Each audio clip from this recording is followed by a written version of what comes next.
राधे राधे।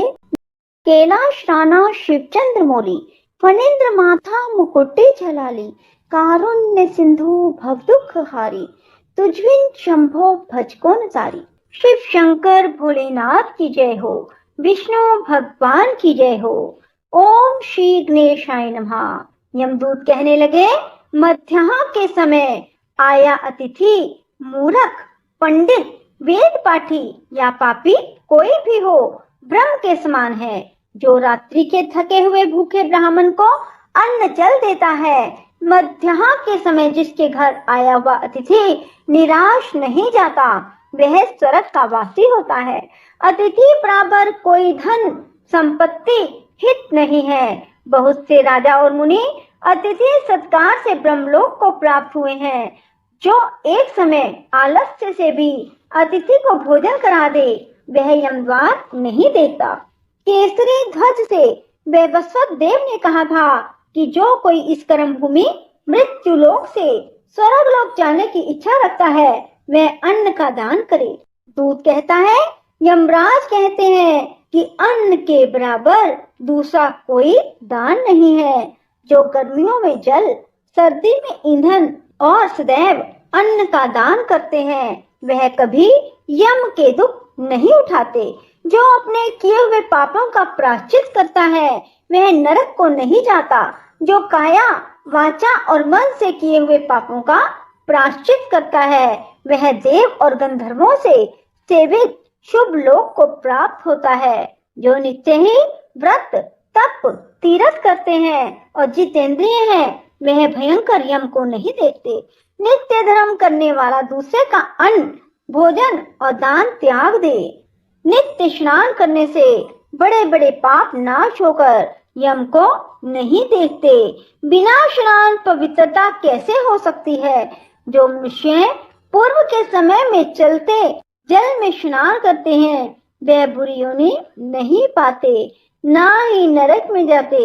माघ मास में प्रातः स्नान करने वाले मनुष्यों को नियम पूर्वक तिल, पातर, तिल कमल का दान करना चाहिए। यमदूत कहते हैं, हे विकुंडल, पृथ्वी, सोना, गो आदि परम दान करने वाला स्वर्ग से नहीं लौटता।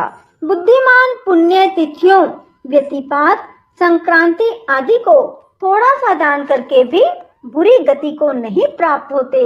सत्यवादी, मौन रहने वाला, मीठा बोलने वाला, क्षमाशील, नीतिवान, किसी की निंदा ना करने वाला, सब प्राणियों पर दया करने वाला, पराये गुणों का वर्णन करने वाला, पराये धन को तृण के समान समझने वाला, ऐसे लोग नरक में नहीं जाते।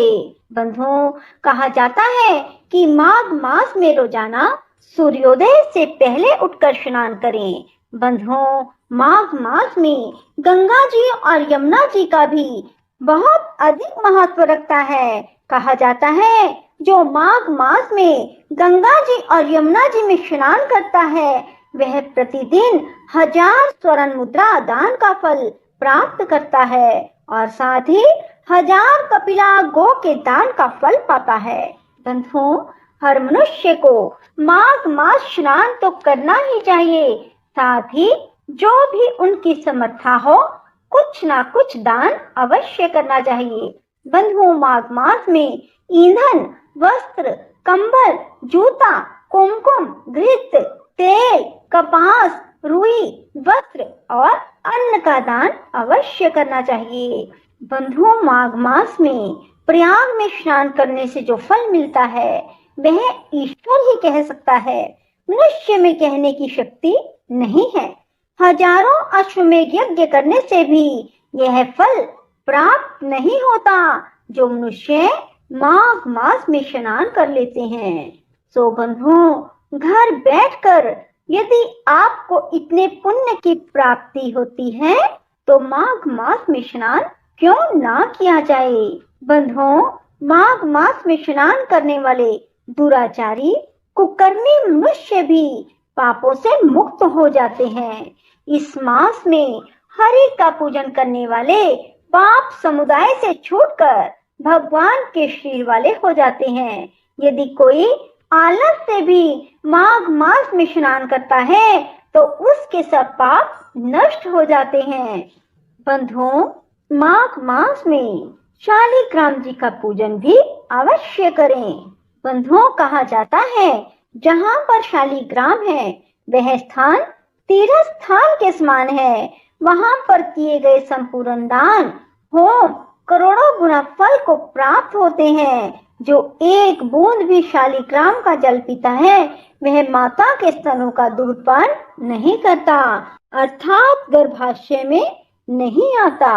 बंधुओं, मनुष्य से मोहवश अनेक प्रकार के घोर पाप हो जाते हैं, परंतु माघ मास में भगवान का स्मरण करने, भगवान को प्रणाम करने से मनुष्य नरक में नहीं जाता। संसार में जितने तीर्थ और पुण्य स्थान हैं, भगवान केवल नाम मात्र के कारण से ही प्राप्त हो जाते हैं। राधे राधे, जय श्री कृष्णा। बंधुओं, यदि आपको हमारी वीडियो पसंद आए तो इसे लाइक करें और शेयर भी जरूर करें।